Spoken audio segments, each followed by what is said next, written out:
on. Alright folks, I'm going to show you all a little demonstration on what I just built the other day. Onion. We all cook with onions. And you know, we all cut the tops off of our onions. So I made this grill cleaner.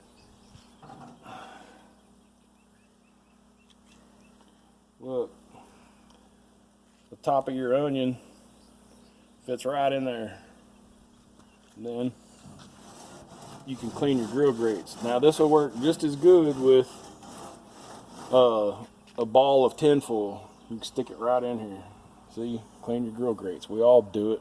And you know the grill would be hot, of course, but top of the onion that's trash, you can clean your grill. So that's it. Get a picture of that or a video.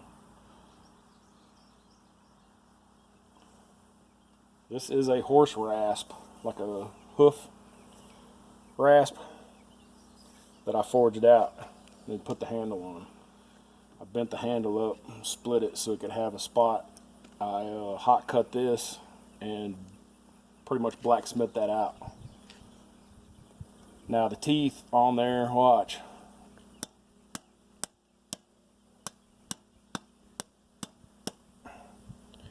Didn't get my hand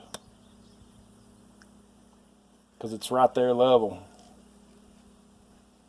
Anyway, grill grate cleaner. Blacksmithing Works, Custom Cookers Fabrications, L4. There'll be an L4 stamp on everything. Thanks guys, have a good day.